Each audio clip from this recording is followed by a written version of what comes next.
Como cada semana tenemos como invitado especial a nuestro doctor Guillermo Nolivos, respondiendo a todas sus preguntas en materia de inmigración. Doctor, buenos días, bienvenido, pues gracias por acompañarnos. Buenos días, Mario. Y claro, feliz de estar aquí con ustedes. ¿Cómo está todo por allá? ¿Cómo está ese clima bello de la Florida? Bien, doctor, el clima aquí ha sido un poco cambiante, pero disfrutamos mucho del sol de esta temporada, así que estamos bien. Doctor, hay Ay, qué muchas envidia. preguntas porque todo en relación de migración va cambiando continuamente y un usuario nos dice que qué va a pasar cuando se venza ya su DACA, su permiso de trabajo, qué va a hacer ahora con la renovación, tiene que hacerlo en línea, cuál es el proceso más actualizado. Bueno, el gobierno está intentando o va a implementar un proceso de renovación online. Entonces, para estas personas tienen que asegurarse de hacerlo antes que se venza el permiso de empleo, antes de la fecha de vencimiento de la tarjeta, ¿ok? Para Ok. que entonces puedan beneficiarse de cualquier extensión automática que la ley ampare bajo este tipo, los ampare bajo este tipo de solicitudes. Acuérdate que ciertas solicitudes de permiso de renovación de permiso de empleo también vienen con una extensión automática de la tarjeta anterior de 180 días. Es importante que eso lo hagan antes de la fecha de vencimiento de la tarjeta de empleo actual. Perfecto. Otro televidente nos dice, estoy de ajuste en el proceso migratorio y mi hija quiere venir al país. ¿Es apropiado o yo debo esperar? Si la persona, la hija lo quiere visitar y esta persona está en un proceso de ajuste de estatus, yo no Ujú, veo sí, que exista correcto. algún problema. Si la hija es una hija mayor de edad, independiente, no debería existir ningún problema con que ella venga a visitar a su papá que está ajustando estatus. Doctor, este es un tema con el que me siento sumamente identificada. Cuando ya uno es residente y necesita hacer esa prueba para hacerse ciudadano, a uno le entra el estrés por el tema del idioma. Nos pregunta un televidente, ¿hay posibilidades de que se pueda hacer el examen de ciudadanía en español, sobre todo si es una persona mayor? Y yo quiero que usted me diga que sí. Sí hay posibilidades, pero hay ciertos tiempos, ¿verdad? Que la persona tiene que cumplir para poder hacer el idioma en español y edades, ¿ok? Hay una tabla en el website de USCIS. Generalmente la persona debe tener más de 55 años y 55 65 años y requiere que ya tenga varios años viviendo en el país como residente para poder optar al examen en español. Entonces, sí se puede, pero hay que cumplir con los requisitos de edad y de tiempo de permanencia en Estados Unidos como residente. Y ellos cuando hacen esa entrevista son un poco más flexibles con las personas de otros países, obvio que no manejen el idioma. Bueno, la ley dice que el idioma se lo tienen que impartir en el lenguaje que la persona domina. Ok. Entonces, obviamente, pues tienen que ser más flexibles en ese aspecto. Ya entiendo por qué hay gente que espera Ujú. avanzada en la edad para hacer esta prueba. Y para hacerse esa prueba, sí. Claro. Aunque no es difícil, no es difícil, es bien sencilla. Y entiendo que también preparan a las personas para esto, ¿no? Dan unos cursos sobre cuáles son las preguntas frecuentes, cuál es la información que uno debería aprenderse desde el punto de vista histórico. Correcto, cuando tú vas a hacerte cuando te toca la cita para que te tomen los biometrics, las huellas digitales, entonces el gobierno te da un librito, ¿verdad? Como una especie de booklet, de un libro pequeño, y en ese libro hay una explicación de cómo es el proceso y 100 preguntas, ejemplos, ¿verdad? Que de allí generalmente salen las 10 preguntas que te preguntan en el examen.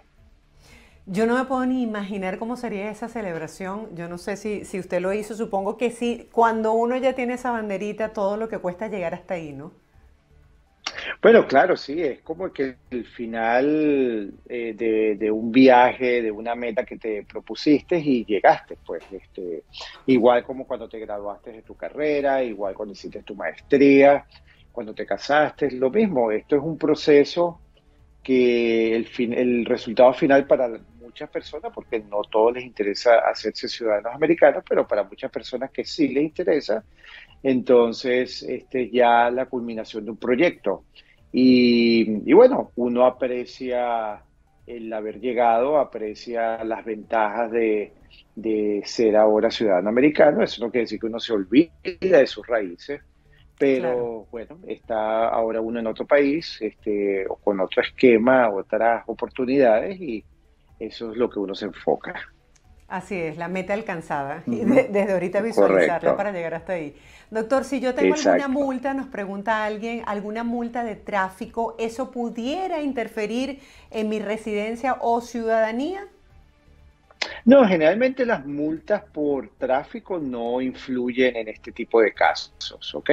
Entonces no debería tener mucha preocupación. Tienen que tener cuidado si es con asuntos de manejar bajo la influencia de una bebida alcohólica o de drogas. Eso sí pudiese tener problemas al momento de solicitar residencia o de su ciudadanía. Sí, qué importante es ese tema porque lo he visto hasta en películas donde reflejan que cuando la gente está tomando es preferible tomar un Uber, pero no arriesgarse a manejar bajo los efectos del alcohol. Eso es correcto, es correcto. Y ahorita que hay tantas ventajas con esto de Uber y las Ujú. aplicaciones que tú puedes llamar a alguien, contactar a alguien que te lleve para tu casa, no tiene sentido manejar ebrio, entonces. O tomar como opción el conductor designado, que es el que no va a tomar esa noche. Correcto, también eso es una opción. Los amigos salen, entonces uno de ellos termina siendo el conductor designado, entonces es el que pasa la noche aburrido y los demás se divierten. Por Pero decirlo ahora de con alguna Uber, manera, doctor, así por es. decirlo de alguna manera, pero de ahora Mire, que hay un Uber. televidente, sí, Ujú. nos dice, tengo más de 10 meses, doctor, esperando por mi ciudadanía ante el retraso. ¿Qué puedo hacer? ¿Hay alguna manera de acelerar el proceso o sencillamente todo el mundo debe esperar? Mira, en líneas generales todo el mundo tiene que esperar, ¿verdad? Lo primero que uno debe hacer, las ciudadanías tienen un periodo en donde el gobierno tendría que responder, pero dado que existe este retraso con el coronavirus, este, las aplicaciones de todo tipo de solicitud, las aplicaciones para cualquier tipo de beneficio migratorio están retrasadas, están, tú sabes, no 10, 15 meses. Entonces, en estos momentos yo les digo a las personas que tienen que tener un poco de paciencia. Sin embargo, pues utilicen las herramientas que el mismo gobierno pone a la disposición para reclamar si el caso está atrasado, entonces iniciar una averiguación, luego elevar el resultado negativo de esa averiguación hacia la siguiente oficina, que sería el ombudsman, para que entonces esta persona inicie una investigación y si no, contactar al representante que le corresponde a usted en el Congreso Federal. Los representantes, ellos tienen una oficina dedicada a asuntos migratorios. Ujú. Entonces aproveche esto, contacte a su representante en el Congreso e indíquele las circunstancias de su caso para que le dé una mano, pues. Doctor, es súper grave el retraso para la renovación de los permisos de trabajo porque, bueno, las personas que dependemos de un sueldo, pues no podemos trabajar en caso de que eso ocurra. ¿Se ha manejado en el pasado la opción de que el gobierno contrate un contingente de empleados como para acelerar esos casos que están en retraso, en este caso por la pandemia, o eso nunca ha existido?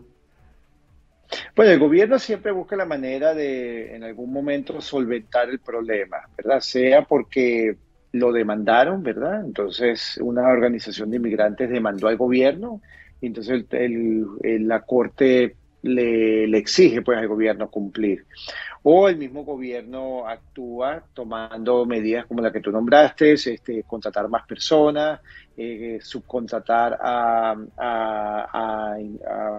compañías que se encarguen de hacer este proceso y de esa manera aliviar la carga de casos. Lo que estamos por ver es que a finales de mayo se va, y creo que lo discutimos antes, ¿verdad?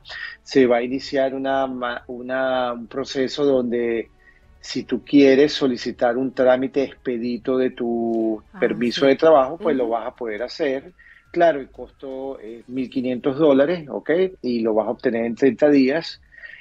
Y es $1.500 más el costo de la tarjeta, o sea que estamos hablando casi $2.000 por un permiso de trabajo, lo cual es excesivo, Sí. pero pues aquellas personas que tengan esa urgencia de obtener uno nuevo, porque ya lo van a votar, porque Ujú. lo que sea, no va a perder su empleo, entonces, bueno, esta sería una opción, porque la otra opción que ellos están planteando es que van a tratar de reducir los tiempos de aprobación o adjudicación de estos casos en un periodo de 3 meses. Vamos a ver si lo van a poder cumplir o no, ¿ok? Sí, estaremos muy pendientes de eso. Doctor Guillermo, Sí. un televidente nos escribe cuáles son los beneficios o las bondades de ser residente o de ser ciudadano. Y esta pregunta viene a colación porque muchas veces yo he visto personas que prefieren quedarse por muchos años siendo residente y no dan el salto a la ciudadanía. ¿Por qué ocurre esto? Bueno, mira, desde el punto de vista, desde todo punto de vista, si tú estás haciendo vida en Estados Unidos, ¿verdad? Tú estás aquí pagando tus impuestos, tienes tu principal sede de negocios, de forma de ganar tu vida aquí en Estados Unidos, entonces no tiene sentido demorar hacerte ciudadano a menos que tu ciudadanía original, tú la quieras mantener porque si adquieres una nueva, pierdes la vieja, ¿ok? Entonces, eso ya es una cuestión de, bueno, yo prefiero mantener mi ciudadanía, no sé, venezolana, aunque sabemos que uno no la pierde, ¿no? Pero suponiendo, ¿no? Que la perdiese, entonces, no, mira, yo no quiero perder mi ciudadanía venezolana. Entonces, la gente se queda como residente. Pero de resto, mira, es más bien hasta una desventaja en el sentido de que tú, como un residente, no puedes votar en las elecciones, o sea, tú no puedes Claro. participar en el sistema político de este país hasta que no te haces sí, ciudadano americano. Entonces, esa es una de las grandes diferencias, ¿verdad? El poder votar. Otra diferencia es que puedes ser miembro de jurado en un juicio, ¿verdad? Te pueden escoger como jurado. Un residente no puede ir a ese tipo de eventos, ¿no? De asignaciones y puedes también ocupar cargos públicos. Entonces, para personas que les interesa la vida política, ¿ok? El ser ciudadanos americanos, pues les va a permitir llegar a participar en la vida de gobierno, pues, de este país, en el gobierno federal específicamente. Entonces, no vas a poder ser presidente, pero bueno, pues puedes ser ministro, secretario, senador, etcétera. Claro, es tener como una participación más activa y voz y voto sobre los temas de interés Ujú. en este país. Correcto, correcto. Doctor, Ujú. martes y miércoles se desarrolló una cumbre en Panamá para abordar el tema de la migración. Tenemos una migración irregular a gran escala. Quisiera saber qué es lo que usted ve con más regularidad en su despacho, esos casos que son reiterativos a lo largo del tiempo. Bueno, mira, a lo largo del tiempo sí se ve hay una necesidad de flexibilizar la manera como, o de reajustar la manera como se permite que una persona pueda mudarse de un país a otro. Ya estamos en un mundo donde todavía hay fronteras, pero se están acercando cada vez más y ya tenemos ofertas de empleo en donde tú puedes trabajar de un país y la compañía queda ubicada en otro país. Entonces, sí estamos viendo que debido a muchas restricciones, personal que quizás le interesa a países recibir como inmigrantes, no lo están pudiendo hacer, no califican debido a las diferentes restricciones que tiene cada país. Y entonces estamos viendo un flujo de inmigrantes ilegales, ¿verdad? Que también muchos de estos necesitan una protección, necesitan un auxilio y tampoco pareciera existir un proceso en la frontera que pueda determinar si esa persona calificaría o no estando en la frontera, sino que viene un proceso de revisión muy lento, muy engorroso y entonces terminamos con esta cantidad de inmigrantes pasando de manera ilegal, porque, bueno, no hay tiempo para esperar, las zonas donde tienen que esperar son sumamente peligrosas, los gobiernos no ofrecen ningún tipo de protección, entonces hay que buscarle una solución a eso. Sí, doctor, qué difícil la situación que están pasando los inmigrantes que se quedan varados en la zona fronteriza por un tiempo indefinido, que no se le da respuesta a corto plazo de su caso. Por ejemplo, con esto de la Ujú. invasión de Rusia a Ucrania, reportaron recientemente más de 1.700 desplazados llegando a Tijuana. Es una situación que la crisis mundial ha hecho que se vuelva mucho más crítica para los inmigrantes, en este caso centroamericanos y venezolanos, que siempre nos hacen saber de sus casos. Claro, mira, estamos hablando de que son personas vulnerables, la gran mayoría, ¿verdad? Vulnerables, ¿por qué? Porque están en un proceso de transición donde vienen escapando de una situación de violencia y van buscando seguridad y tranquilidad en otro país que sí la ofrece. Pero en el trayecto tienen que pasar por territorios que están gobernados o controlados por carteles de droga, por gangas, por pandillas, y esto hace que muchas de estas personas sean target o blanco de secuestros o de tráfico que utilizan estas mismas organizaciones ilícitas en su negocio de tráfico de drogas. Entonces, son personas que necesitan protección y sabemos que en muchas regiones en México no existe esa protección. Sí, es una situación bien difícil. Doctor, Ujú. continuamos con las preguntas. Un televidente nos dice, entré de manera irregular a los Estados Unidos y ahora tengo una orden de deportación. ¿Qué debería hacer para evitar ese proceso? ¿Hay algo a lo que pueda apelar legalmente? Bueno, mira, depende del tipo de orden que te dieron. Si fue una orden emitida por un juez de inmigración, pues sí, eso tiene una apelación. Tienes que hacerlo dentro de los 30 días después que el juez emitió la orden y para que entonces el Tribunal de Apelación, el Consejo de Apelaciones de Inmigración, pueda revisar esa decisión del juez y tú poder entonces seguir en Estados Unidos durante este proceso. Entonces sí tienes que hacerlo dentro de los 30 días. Ahora, si es una orden emitida por el oficial de la frontera, esas órdenes no tienen revisión, son órdenes finales, y entonces ahí sí vas a tener que como que buscar la manera de entonces abandonar el país. Doctor, yo estaba loca por verlo para hacerle esta pregunta. La Casa Blanca anunció hace unas semanas atrás el fin de las deportaciones express. ¿Es así? ¿Esto se está cumpliendo realmente?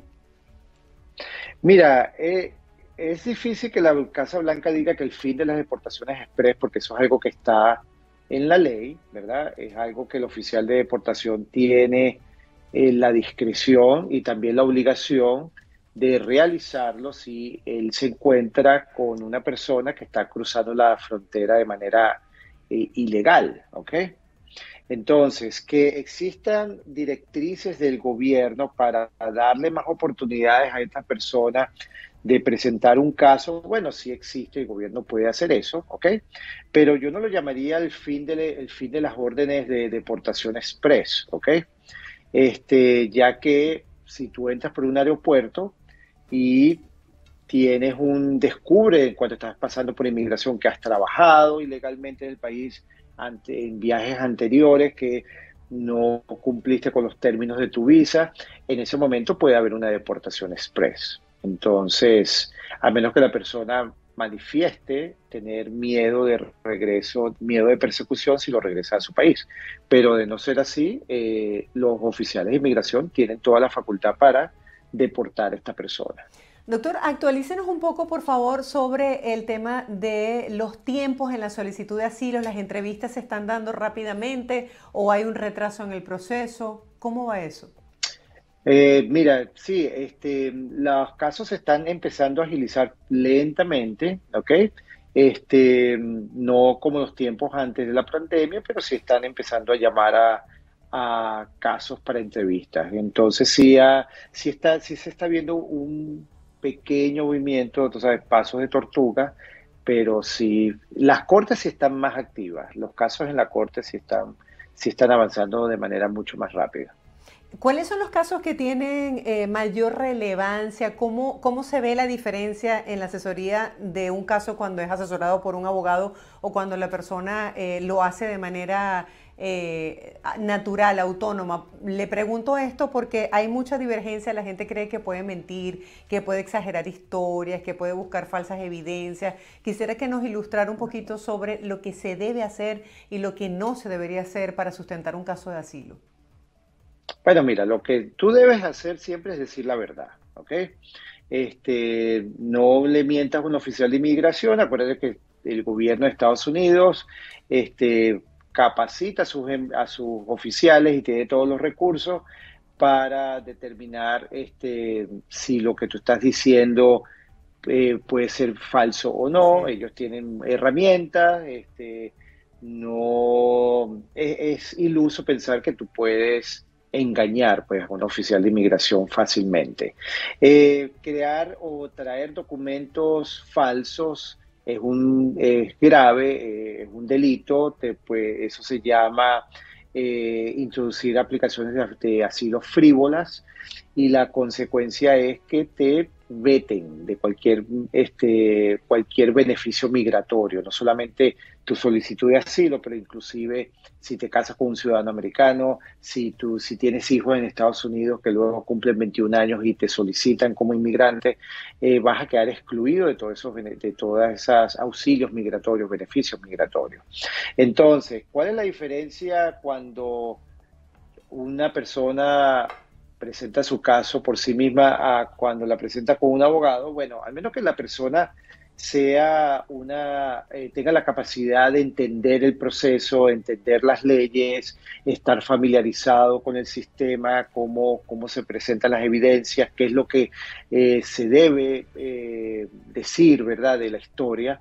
Entonces no va a tener problemas, pero la gran mayoría no tiene este entrenamiento. Entonces, e inclusive cuando asisten a un paralegal, muchos de estos paralegales no saben en verdad, no van más allá de qué es lo que necesitas tú demostrar cuando estás en tu entrevista.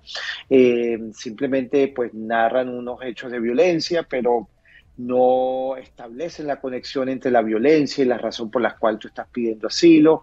Y todo eso son detalles sumamente importantes que con un abogado lo vas a poder entender, y el abogado te va a ayudar a que cuando tú hables con el oficial de inmigración, sepas explicar al oficial, porque acuérdate que el aplicante es el protagonista, el aplicante es el que tiene que dar su historia. El abogado, uno no puede hablar por el aplicante.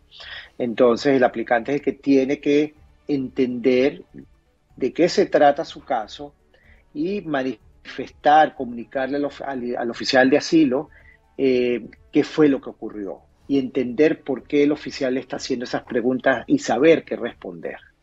No, y es que la asesoría asertiva de un abogado es lo que marca la diferencia, doctor, para que un caso sea aprobado o rechazado. Por eso es que cuando uno sabe que está en buenas manos, uno sabe que tiene todas las de ganar y uno se siente seguro.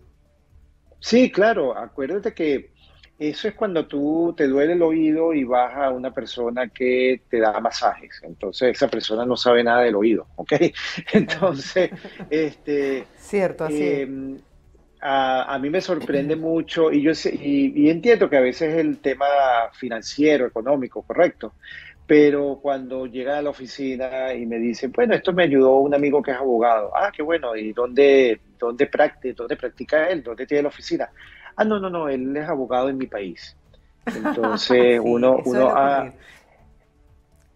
claro, a lo mejor en principios internacionales así se entiende, es similar, pero tienes que entender cómo funcionan aquí los casos para tú poder asesorar a alguien. Entonces, es preferible, tú sabes, preguntar con distintos abogados, y bueno, escoge el abogado que se acerque a sus posibilidades económicas, pero siempre va a ser mejor que presentarlo usted solo, al menos que, bueno, conozca el sistema, o por medio de un paralegal que al final del día, cuando usted le llega a la entrevista, ese paralegal no le va a responder, no sabe qué es lo que tiene que hacer, y usted va a terminar yendo solo a esa entrevista sin ningún tipo de orientación. Bueno, yo Porque un aprovecho y paralelo, valga la cuña de felicitarlo porque varias personas que me han dicho que lo han contactado para lograr su asesoría me dicen que les encanta su calidez, ¿no? Porque bueno, es venezolano, es latino y sabe conectar con la gente y eso también va de la mano de la confianza, esa empatía que usted establece con sus sí, clientes. Así que felicitaciones y gracias por acompañarnos cada bueno, semana gracias. para responder a las preguntas de los televidentes, doctor. Bueno, la verdad es que me agrada, me gusta muchísimo ese comentario porque yo recuerdo que cuando yo empecé a ver abogados para mi propia situación aquí en Estados Unidos, era difícil, de verdad. Eran personas impenetrables, personas que no te transmiten ningún tipo de confianza y es dinero que uno está poniendo ahí. Uno no sabía, bueno, me lo recomendaron, pero la verdad es que no me dijo nada, no me aclaró nada. Simplemente quiere que le pague una cantidad de dinero para empezar a representarme. Yo no sé si él va a poder hacerlo o no. Así es, porque uno siente que el caso no es escuchado y que no hay esa Ujú. interacción y a uno le interesa que lo escuchen y que exista esa comunicación. Gracias, doctor. Feliz día. Espero que tenga una Igual, gran igual. semana, buen fin de semana y nos vemos la próxima. Claro que sí, igual para todos ustedes allá, disfruten muchísimo, vayan a la playa, que aquí todavía nosotros no podemos ir a la playa, disfruten, tómense fotos y después nos las mandan la semana que viene, ¿ok? Así es, trataremos de hacerlo, doctor, en el merecido descanso del fin Bueno, de semana. Era el doctor claro que Guillermo sí. Nolimos, abogado especialista en inmigración.